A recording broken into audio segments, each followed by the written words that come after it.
Good afternoon. This is Ari Schwartz. I am the Managing Director of Cybersecurity Services at Venable, and it's my pleasure to kick off our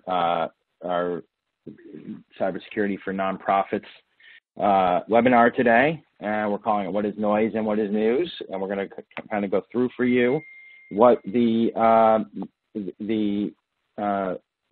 how cybersecurity is affecting nonprofits during the pandemic, and it's my pleasure to do this along with our latest addition to the cybersecurity team, which is Grant Schneider. Grant and I actually both had the same position in the White House National Security Council. I was Senior Director and Special Assistant to the President in the Obama administration. Grant just left and joined us at the very end of August from the Trump administration. So we work together a little bit, overlapping in government, and are now able to bring out the services and what we've learned over the years to our work at Venable, working with the client base that we have here at Venable, and also doing policy work, continued policy work on a range of issues as well. And so really in our work at Venable, we work very closely with the nonprofit group, and the nonprofit group, it gives us quite a bit of experience in working with a range of different folks in the nonprofit world. We have worked with very large nonprofits and very small nonprofits and everyone in between. So hopefully we can kind of give some of the things that we've learned from the work that we do to you. So let me start just basically going over what we mean by cybersecurity. And really, we break up cybersecurity into a few different areas. So the first one that comes up all the time is confidentiality, the ability to keep what you want as an organization to yourselves and to the people that need to see it, rather than it being available to anyone. Next is integrity, right? That you're able to keep things the way that you expect them to be, that it's not being altered without permission. And lastly, we have reliability, that your services are available. And oftentimes in discussing some of these issues with nonprofits, that last one is often forgotten, that availability is equally as important to protecting information. Let's go over a little bit of the threat, which I think becomes important as we start to move into some of these areas. I'm going to cover the basics of what we're seeing out there, and Grant is going to go into a lot more detail for you about how to protect your systems. So on the threat side, we really think of the actors in this space. One way to think about the threats is by the motivations of the bad guys. And there we think about, we often hear about the nation states involved. In the U.S., the four big ones that come up all the time are China, Russia, Iran, and North Korea as being ones that have that attack U.S. and even attack U.S. businesses and nonprofits. And we see that quite a bit. But more recently, and sort of at the beginning and more recently in the pandemic world, we see this increase in cybercrime and cyber criminals. And we're starting to see them also go after organizations of all sorts of sizes. It used to be that they would just go after the big ones or just small ones that they could take advantage of.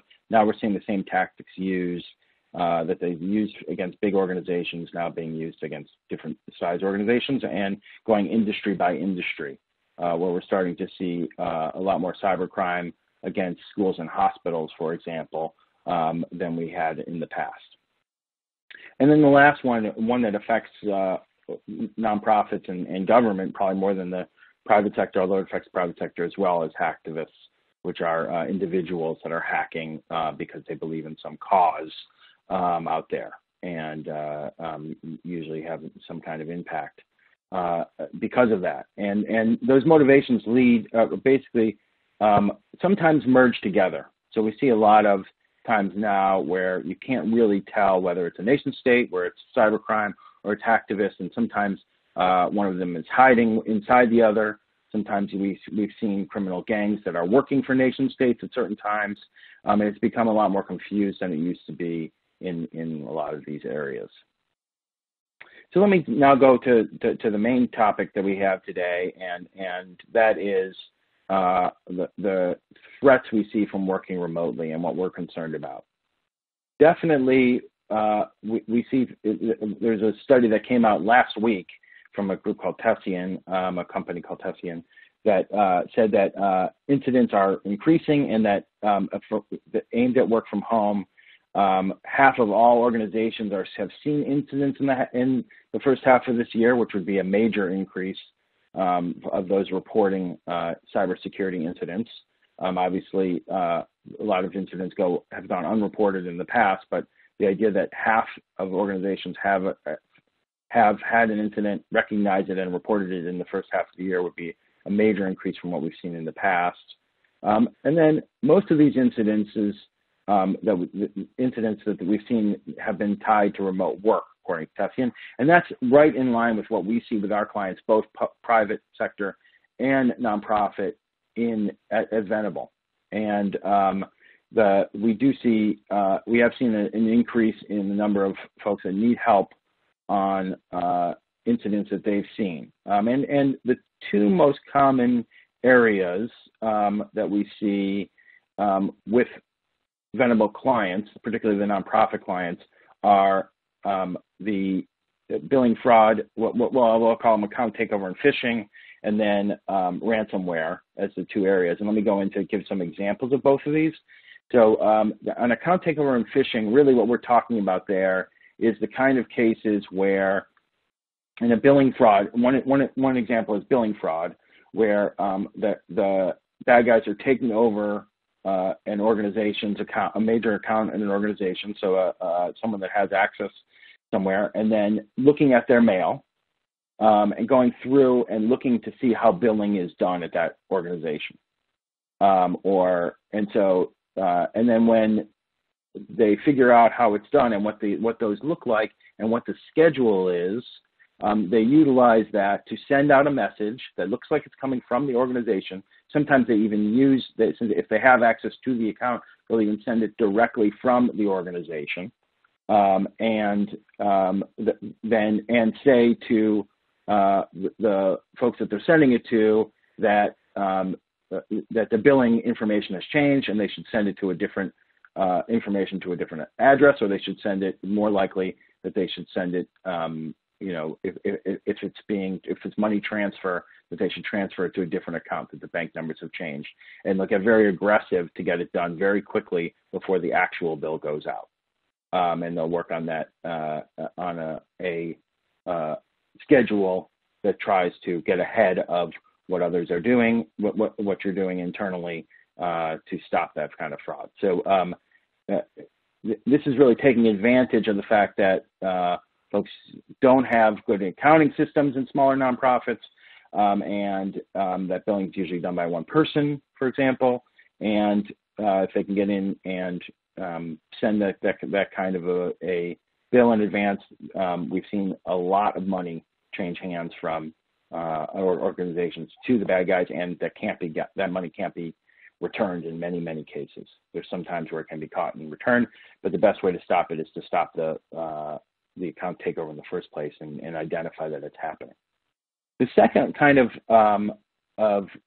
case that we see that's very common here are certain kinds of HR cases, particularly around tax season, but there's been other times, it happens at other times as well, especially now during the pandemic. We're seeing other kinds of cases of this where they will target a CFO or a bookkeeper that might have employee records, and they will ask for that information to be sent, and the person will masquerade as a CEO, and they will ask for that for all the W-2s or other kinds of HR information to be sent to a certain address, or they will find the HR information themselves, and then they will use that to file tax returns, false tax returns early in the year on behalf of the employees and get that fake tax return, committing identity theft, as one example.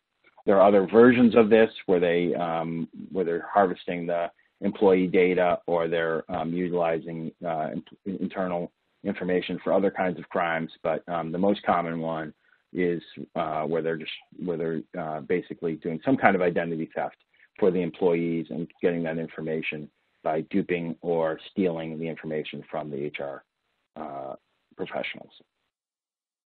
Then the one the other kind of crime that we see very often these days, especially with people working from home, is ransomware, where there is some attempt to get into an account and to then utilize that to figure out how the people are connecting to the main systems, and then working their way across the bad guys work their way across the main systems and embed malicious software on a wide range of computers throughout the system, and then encrypt everything and ask for a ransom in order to be able to return it. There's other versions of this where there's a denial of service kind of attack with a ransom, tied to a ransom. But for the most part, the one that we're seeing more often is just plain ransomware, where the systems are encrypted and they want a ransom to turn it back over. At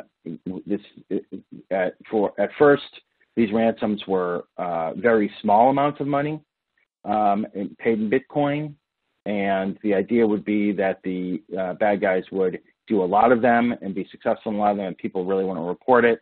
They just pay the small amount of money. Because as they've been successful, the bad guys have become a lot more brazen, and they've asked for a lot more money.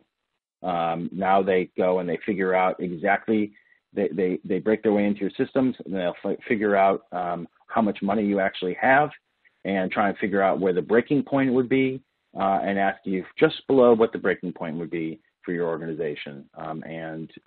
It's tailored to individual organizations. The ransoms are tailored to individual organizations. A lot of times they will look to see if you have insurance that might pay off the ransom and go to that level of insurance, or and do it that way. So we're starting to see that a little bit more as well. So ransomware has become a lot more sophisticated over time, and working remotely has made it so that the criminals have been a lot more effective using ransomware. So with that, I'm going to turn things over to Grant. First of all, I need to tell everyone, because this is a CLE credit course, you need a secret code word in order to get the CLE credits. And I'm told that secret code word, it's a big secret, is cybersecurity. So please use the word cybersecurity when you're asking for your cybersecurity credits. So I'm going to turn over to Grant. You can also start posting questions to the Q&A, and then when we get to the end, when Grant gets to the end of his session, we will have a lot of time for Q&A. Grant. Great. Thank you, Ari, and thanks to everyone for being here today and taking the time. October is National Cybersecurity Awareness Month, so part of why we're doing this now, and really, the whole concept of Cybersecurity Awareness Month is to do exactly what it says, is to have people who maybe don't think about cyber every day like Ari and I do, to really take some time and to think about it. I think with the election coming up next month, more people are thinking about cybersecurity perhaps this October than they normally do. But it's something that really requires a level of interest and a level of understanding throughout an organization. And as Ari mentioned, I just came from government, where part of my role was to oversee compliance and drive policy adoption for federal agencies. And so that's everything from, big Department of Defense and Homeland Security and Health and Human Services, all the way down to, the Battle Monuments Commission and the Marine Mammal Commission, and organizations you've never heard of but are very, very small. And so I think, similarly to the nonprofit space, where there are large and small organizations, and Ari talked about the threats that you face, those are very much the same threats that various parts of both the public sector and industry also face. And so I want to talk a little bit about steps you can take to start to address the challenges that are there, and what are the things you need to do.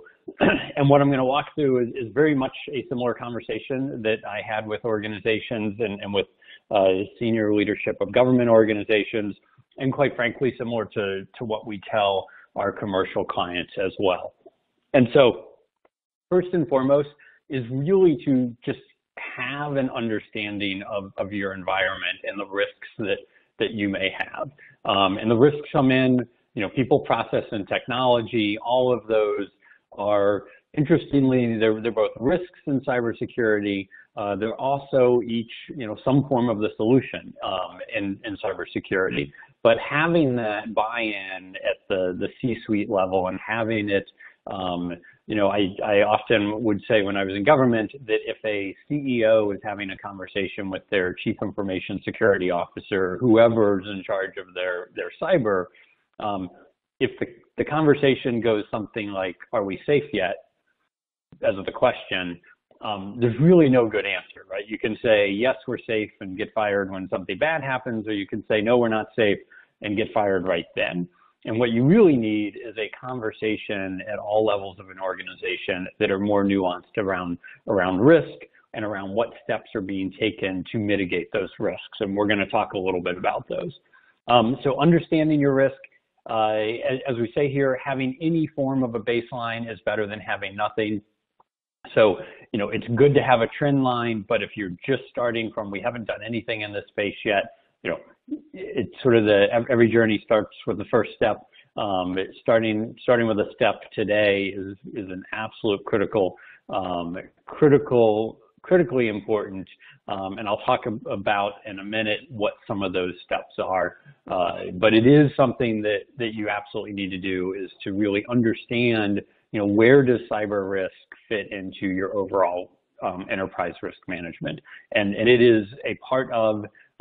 It is one that, can have obviously significant and catastrophic impacts to organizations, whether they're for-profit or nonprofit, because so much of the work we do and the mission we accomplish in our organizations, we do through technology today. And so we are so dependent on technology that it increases, the criticality. We continue to add, more tools and more capabilities, technology tools and capabilities. We continue to connect more things to our environment, and all of that actually increases our threat surface as well. And so I'm going to talk a little bit about the National Institute of Standards and Technology, NIST, which is a component inside of the Department of Commerce. They have a cybersecurity framework, and it's really become an excellent kind of layperson's tool and technologist tool for thinking about cybersecurity and thinking about your cybersecurity risk. This is something that was developed. NIST, if you're not familiar with NIST, a very collaborative organization, works very closely with industry and across government, and so kind of a very much a consensus-based organization, I guess I would say.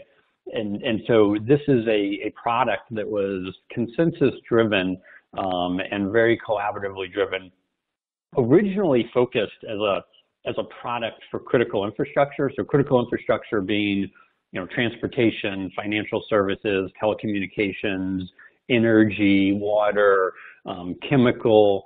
If you think about the Department of Homeland Security and an executive order has a list of sectors of services across the nation that we consider critical infrastructure, because they're so important in the foundation of us being able to lead our lives and our economy, and that's how those things fit in. And so NIST was tasked to develop a framework to help owners, operators, and manufacturers in those sectors be able to address the cybersecurity challenges.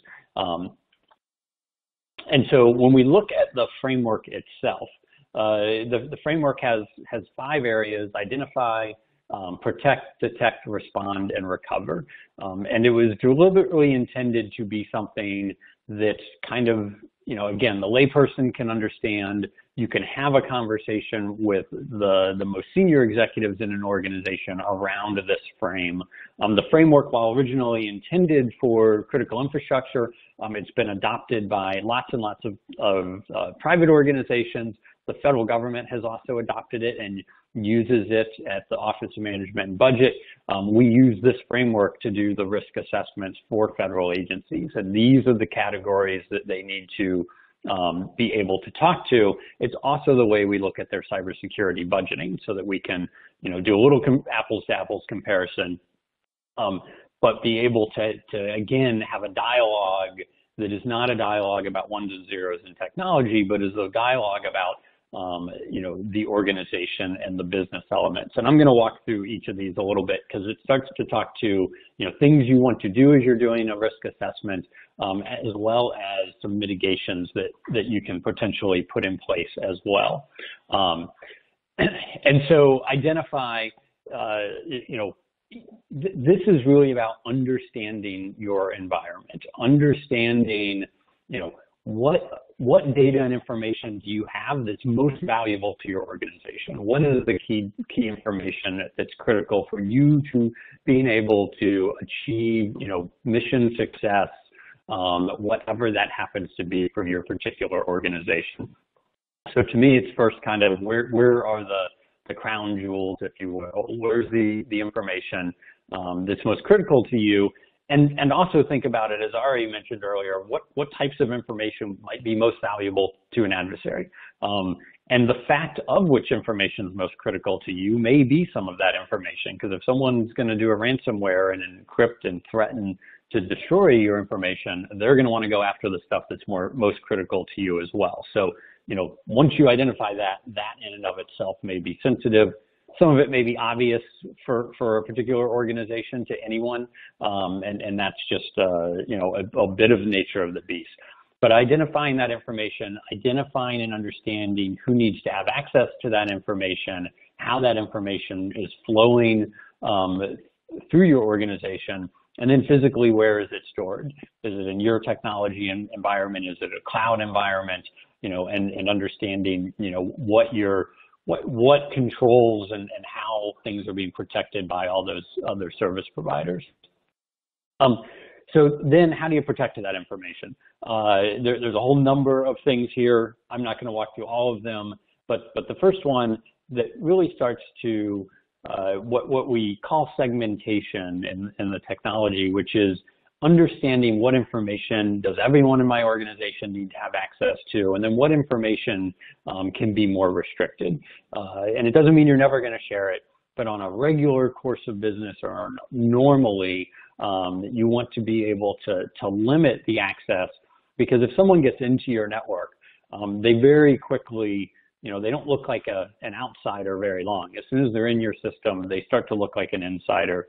And then they start to move laterally, and they're going to want to vacuum up whatever information is available to every user, because that's going to be the easiest thing for them to do. They're not even, because then they don't even have to escalate their privileges or find another user account to compromise that maybe is a systems administrator. Some things around protection.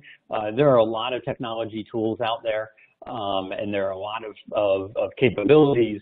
I will say that I've been involved with lots and lots of breaches after they happened, just for the record, but in virtually, and I think in every single case, what was compromised was a known vulnerability for which there was a technical mitigation and often a policy mitigation. And I'm going to talk a little bit in a bit about technical mitigations versus policy mitigations.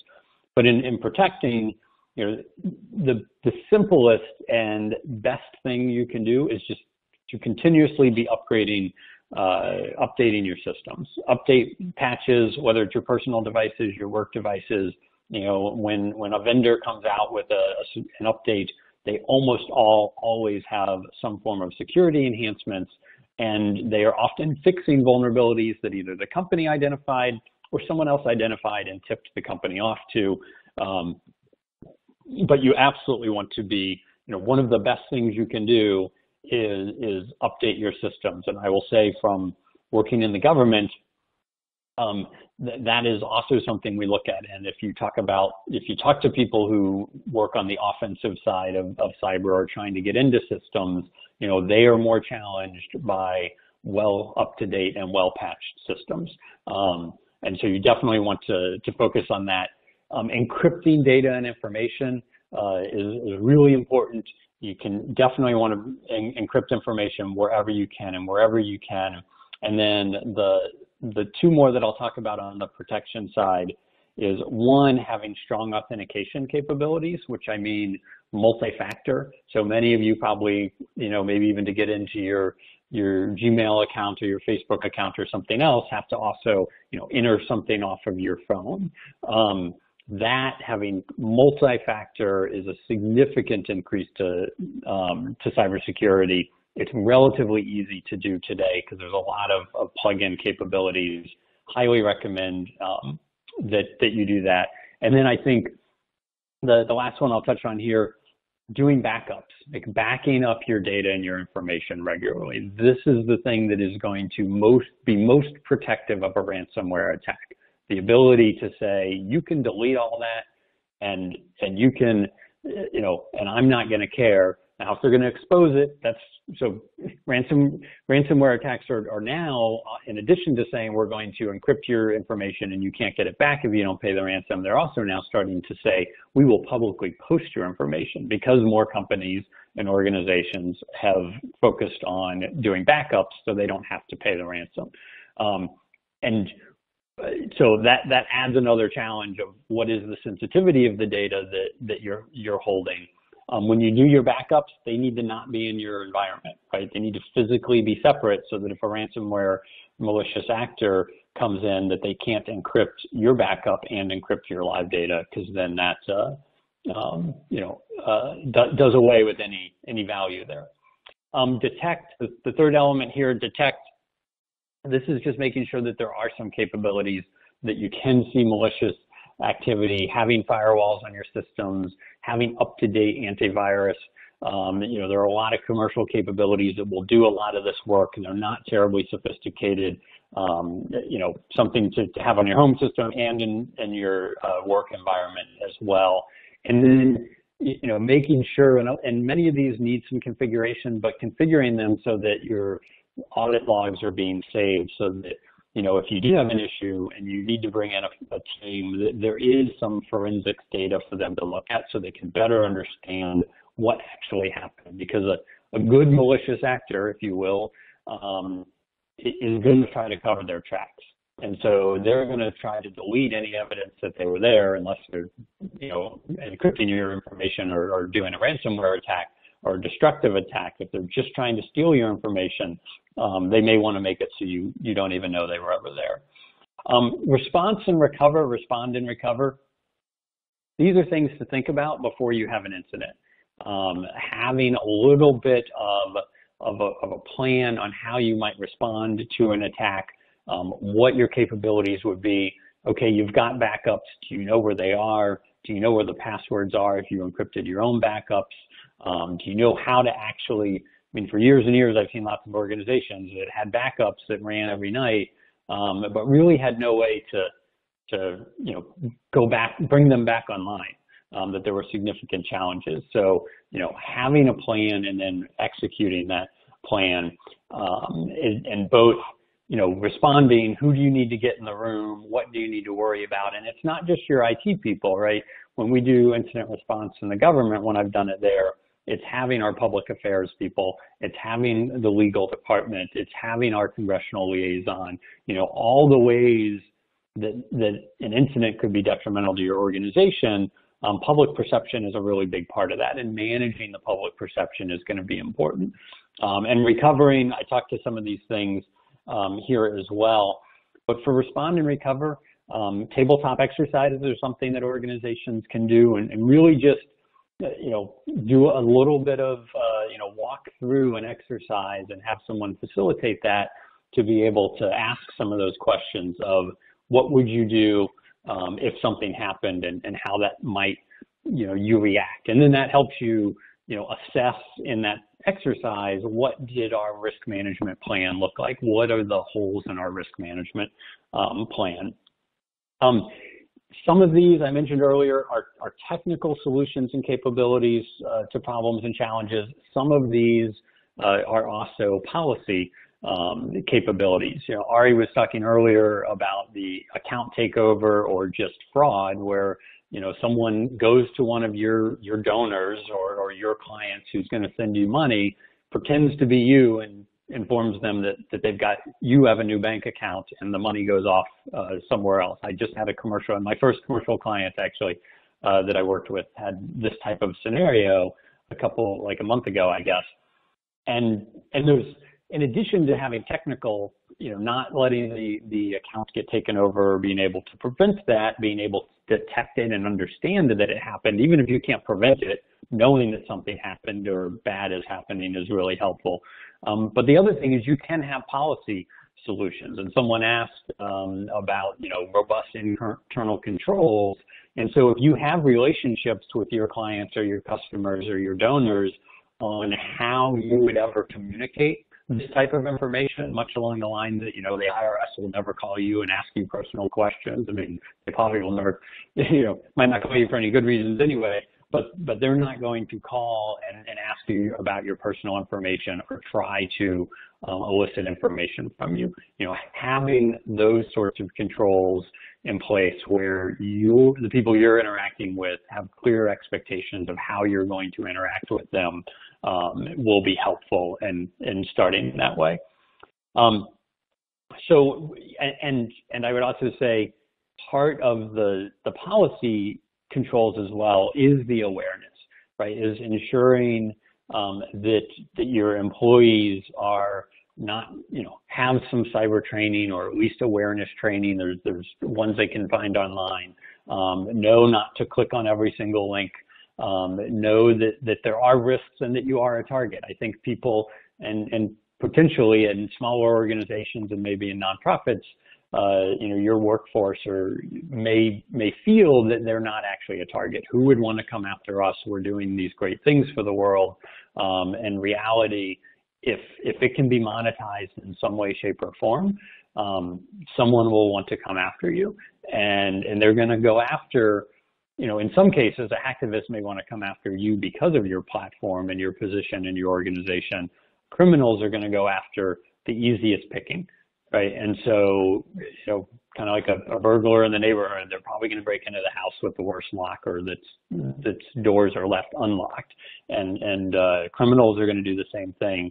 The majority of the malicious activity on the internet is criminal in nature because we're doing more e-commerce and there's more ways to monetize it. So having awareness is really, I think, a foundational element.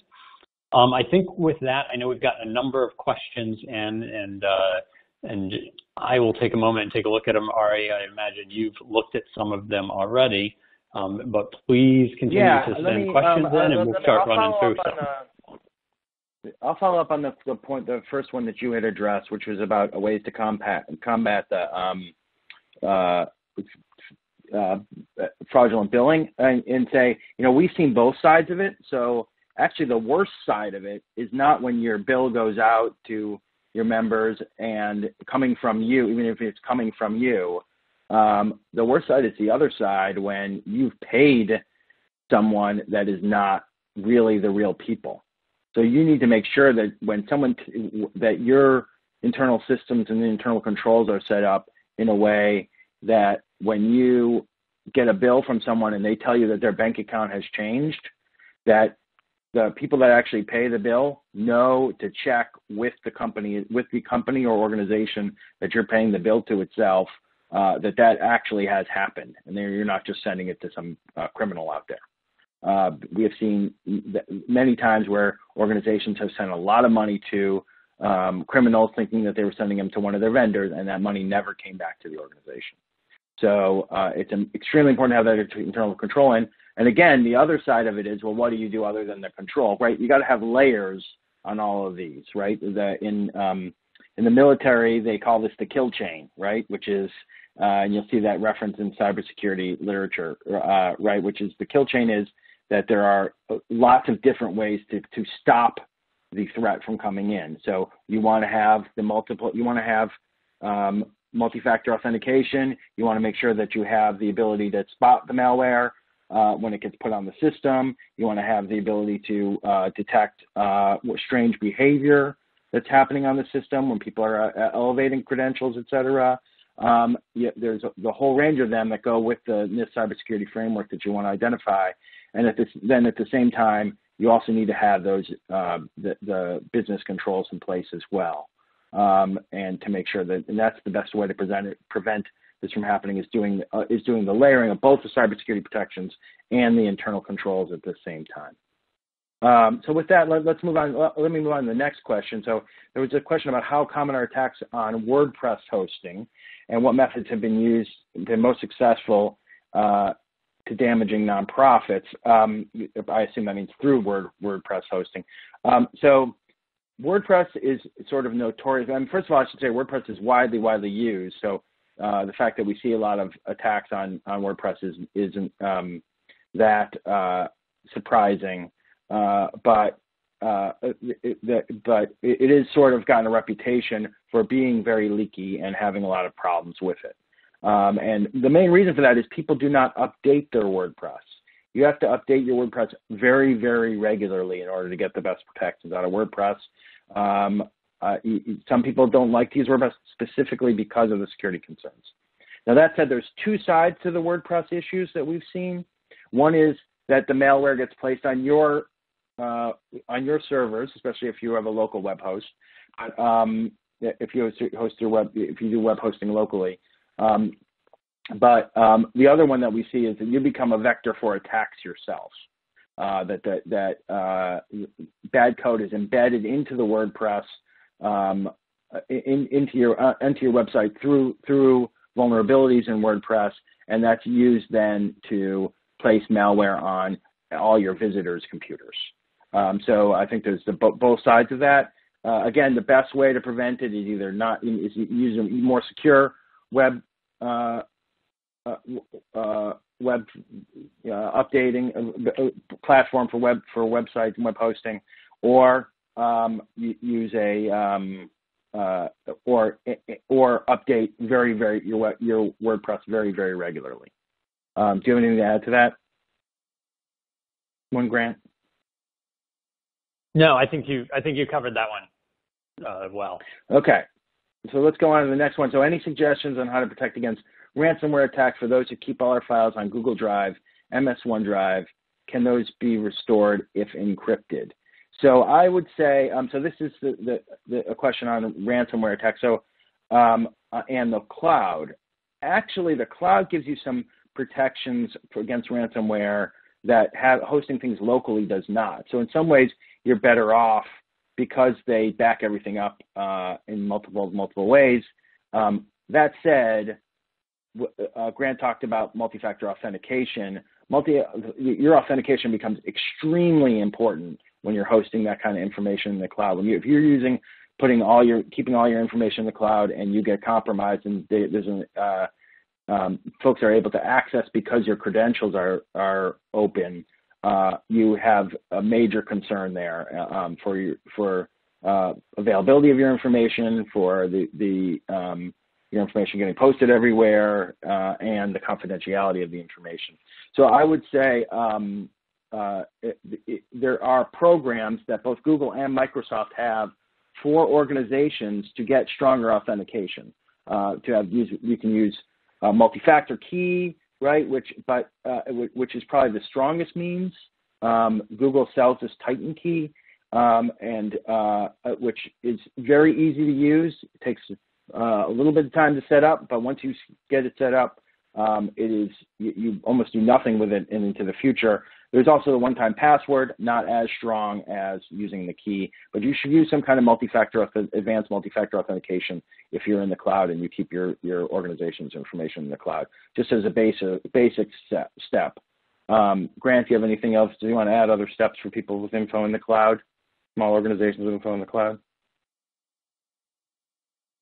I think in general, and I agree with you, and I think that is a helpful place, because a lot of then the backup and a lot of the work is going to be handled by your service provider, but understanding how that is handled by your service provider is going to be really important.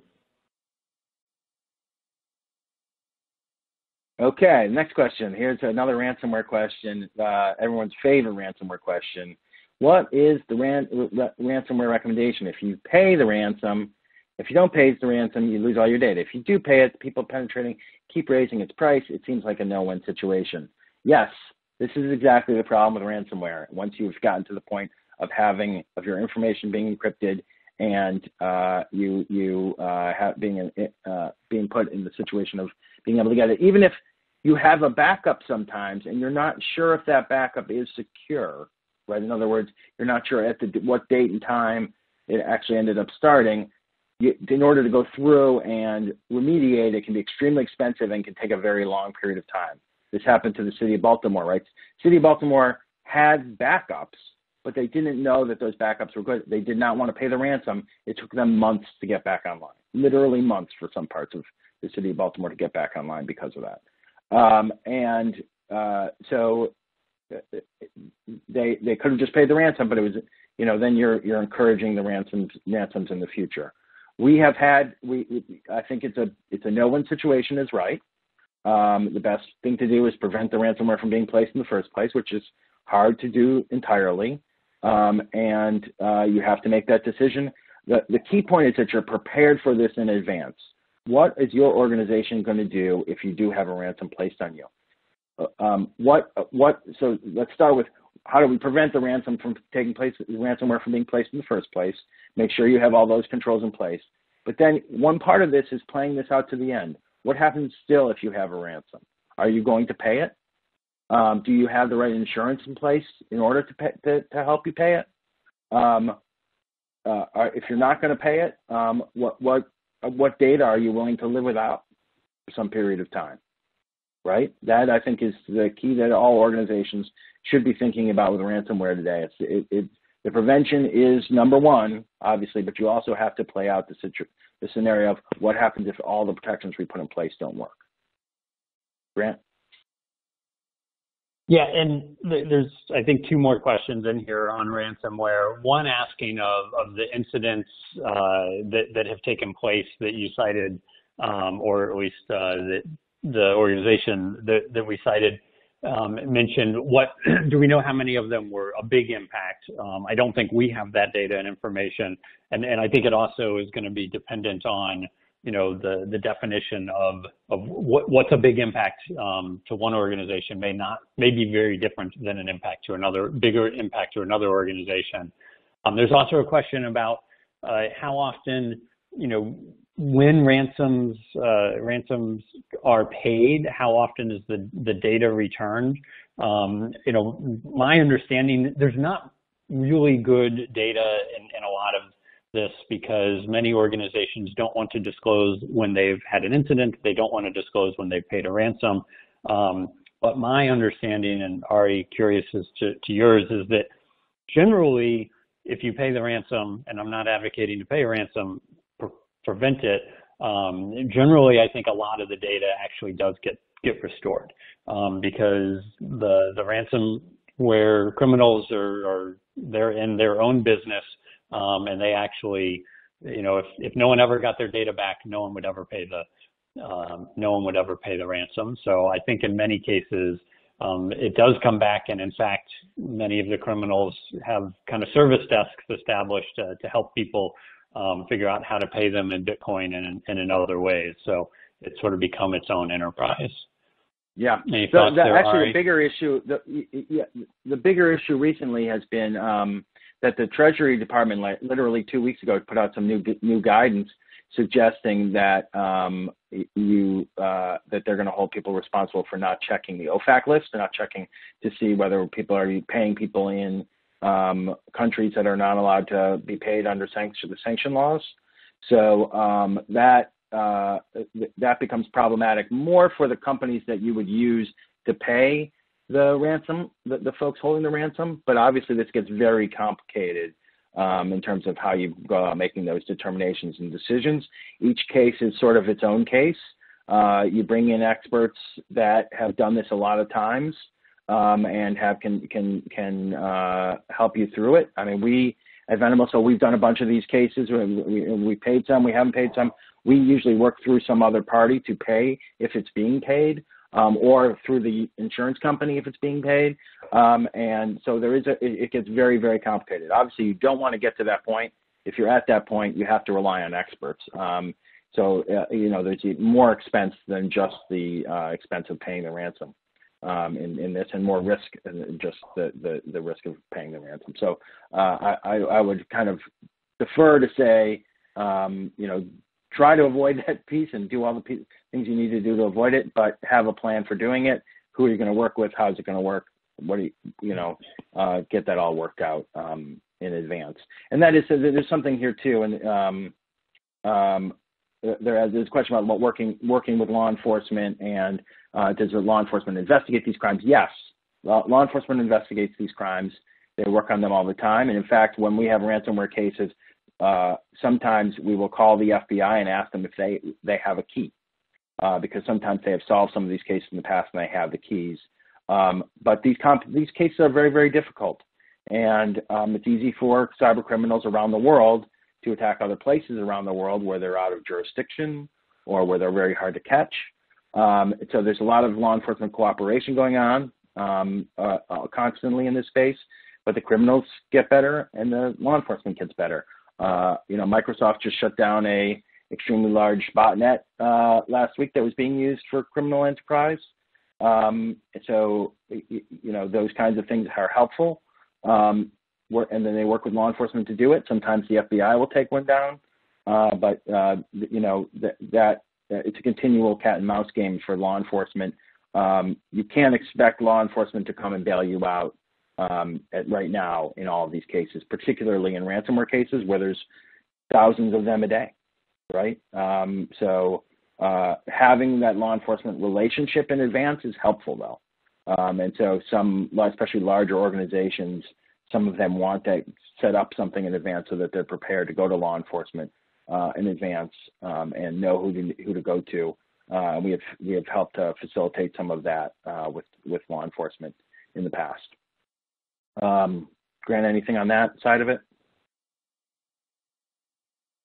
No, I think you covered it. We did just get a question on whether we recommend contacting FBI first or local authorities. I don't know, Ari, if you have thoughts on that. I think depends local on the case. Authorities are going to be, yeah. Depends on the case and where you Go are, ahead. right? Like if you're in a major city, contacting, you could contact both at the same time. You can go to law enforcement. Again, this is the type of thing you want to figure out in advance for your organization, especially if you're a large organization. You probably want to know what you want to do, or work with your counsel to do it. One area that there's one question here that I like that I wanted to get to. I mean, there's a bunch. Obviously, I like all of them, but one that's particularly good. This one's from John Maxwell, which is: would you include PCI compliance as part of your cybersecurity plan? So this is like a very natural question to come to people because they hear about PCI compliance. What PCI compliance is built for is for processing, for use of credit card data, right? So it is the rules that have been created in the financial industry for when you become a merchant, when you become a vendor using credit card machines or processes. And you have to be able to be compliant in order to do that. So that is what it's designed for, right? And it's a checklist compliance. And you have to do all of these things. You have an auditor that comes in and confirms that you are compliant. If you're missing something, they'll work with you to improve it and then finally give you the check that you need, right? To me, what the NIST framework gets at everything that PCI compliance does, but it helps you to shape it for your organization and is not just tied to the financial aspect of accepting credit cards. So I wouldn't say that PCI compliance is necessary for everyone. You would probably be able to do everything related to PCI compliance if you already have a generally robust cybersecurity plan in place and a risk management plan in place. There might be a few things you need to change, et cetera. So I would focus on getting a cyber risk management plan in place first, using the NIST framework to do that. Then if you're a school, if you're a hospital, doing what the industry says is the right thing to do first, and then worry about PCI compliance after that, because you will have done 90 to 95% of what you need for PCI compliance anyway. But if you just do PCI compliance, think you're okay, you're missing a lot from basic protections today, especially in the work from home environment. Anything on that one, Grant, or you want to move to another one? No, I think we can move on to another one. So we did get one about how often to change from Joe Murchison, how often to change passwords. I know NIST has guidance that I think is 90 or 120 days, something like that. I think my recommendation is strength of your passwords is really important.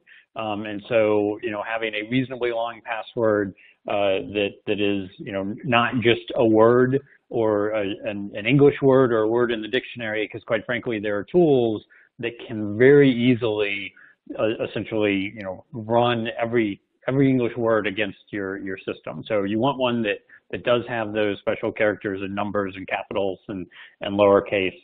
But I also would say, really a password's not sufficient. Having multi-factor authentication is something that you're going to absolutely want to have here as well. So I would tell people to read the NIST guidance, new NIST guidance 863. It actually does exactly what Grant is talking about. It lengthened the period of time. I don't remember what the new period is that they're recommending off the top of my head, but it's in 863. If you go to you can just look up 800-63. You'll see these new password guidance. Again, the complexity of your password is more important than how often you change it. It makes it pretty clear. So, other questions? There's one. Yeah. Go ahead, Ari. There was a discussion about someone asked about password managers, and Kelly Masada from Sightline Security, who works with a lot of nonprofits out there, an organization that works with a lot of nonprofits out there, is suggesting talking about password managers and how that they can be useful for a lot of nonprofits. I think that's true, especially in a work from home environment. Password managers can be very helpful for people. Obviously, there's a lot of different password managers out there, so you want to do some investigation. I would probably get everyone on the same password management system if that's the route that you're going to take.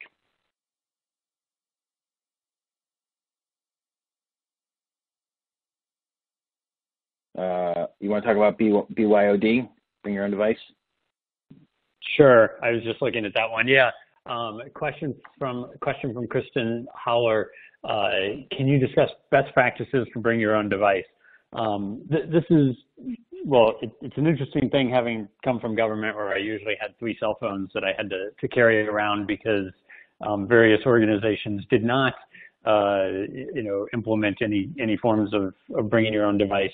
I would say you want to have a capability that segments your organizational data and information and traffic from your personal one. And so there are a variety of tools that will do this, but I certainly would recommend against just, having people integrating their personal email and their work email or official email. You want to be able to segment it and segment those devices. Ideally, then you will be able to put different enterprise controls on them. And again, this is going to depend a little on the size or a lot on the size of your organization, but will allow you to have, mandate, if you will, technical policy enforcement by being able to essentially just have an extension of your work environment onto your personal environment. And if that's a computer, ensuring that work is being done in what's called a virtual private network, so that is all isolated and segmented from the rest of your computer, because in most cases, you won't be able to know how well the computer itself that's owned by an employee, how often it's patched or updated or any of those things. And so there's a lot of risk and vulnerability associated there. Again, if you can't control it or understand it, you really need to consider it a risk and protect against that device, even if it's owned by one of your employees. Ari? I think that's a good overview. One item that I see here that's come up a lot of questions. We touched on it a little bit, but maybe you can go into more specific detail, Grant, about how backup in the cloud works and whether that's sufficient for people, for organizations, particularly kind of small, mid-sized organizations, in terms of building in some of the protections they need and things that people can do to better protect themselves in the cloud. Yeah, I think for you really need to understand how that backup is working, and this goes to where Ari started about confidentiality and integrity and availability. And if you're comfortable with the cloud provider having access to the data, certainly, and therefore not concerned about integrity of the data, I think it's a good route. I may also, though, take a hard look at what is my most critical data and information, and I might want to have yet another copy of that someplace on my premise, not connected to my system in an offline environment. But I think for a lot of your data and information, and particularly stuff that's of less criticality or business value, I think letting the cloud provider do those backups will be good. One of the problems that you do have to be aware of, though, is when are those backups taking place? In a lot of cloud systems, they're instantaneous. And so if you get corrupted data, that may also corrupt the backup. And so, understanding how that is, how that's being handled is going to be important, because the last thing you want to do is realize, oh, I just screwed up this file, and my provider immediately made a copy of the screwed up file and overwrote the value, the uncorrupted one. And so understanding whether the backup is a snapshot in time, and can you go back through previous snapshots in time to recover from, or is it just that they're mirroring your data someplace else? Those are kind of two different approaches for a cloud provider to back up data and information.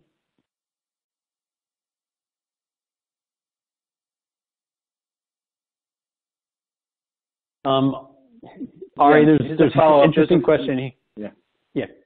Go ahead. I was saying there's a follow-up question to are most NGOs using third-party vendors for credit card payments? Why PCI compliance for the NGOs? Yes, I would think today most NGOs are using third-party vendors, but if you're large enough, you have your own stores, et cetera, you might need to use PCI. But I think that's what I was trying to get at, was I think that it's a rare case where you would do PCI before you would do a full cyber risk management program as a nonprofit. You would want to get your cyber risk management in order, and then if you for some reason you need PCI, you'd be ready to do that. Grant, what's the question you were going to take on? Well, probably the last question. We're right at time now. We're right at time. Yeah. So there's one here about, do we have a minute to talk about good ways to implement multi-factor authentication that don't impede productivity for end users that need to log in and out of various systems? I would say multi-factor authentication can be done in a lot of ways with biometrics. It can be done in ways that just have a PIN number. There's a lot of ways, I think, that it can be done that actually make access easier for customers, as opposed to making it harder for customers. And in most environments, it's pretty seamless, and it is it adds such a layer of protection that I think it's worth any extra steps that it may actually induce on the customers. Yeah, I really Ari, think we can't stress enough. We really can't stress enough how important multi-factor is today. The idea that you just have username and password today is just not acceptable in most cases, especially if people are logging in from home. I mean, it's really, you're putting the whole organization at risk over that, and we see that again and again. So a lot of times we'll see even cases where the default for if someone's having a problem with some kind of credential is that it goes back to username, password. And in those cases, the bad guys find the one person who is using username and password. Literally will find the one person that's using it. That's how much of a risk it is to an organization today to have people to things back to default on username and password. So there are a lot of choices out there. Again, if you can get people to use like a YubiKey or one of the tokens, I think that is very strong, and it's easy to set up for people. But you know, a PIN is better than nothing for two-factor as well, and it's the easiest one for organizations to buy and start to use. So I'm okay with that as well. So just you got to do something to get to two-factor, especially if people are working from home. Well, with that, I mean, we can answer questions all day. Obviously, there's just so much in this space. We thank you for joining us. We had lots of people here, and if you want to follow up, feel free to contact us to follow up. Contact the nonprofit team at Venable or contact us directly. We're happy to follow up with you and answer your questions, you know, and help to get you in the right place. Hope everyone have a good day. Thanks.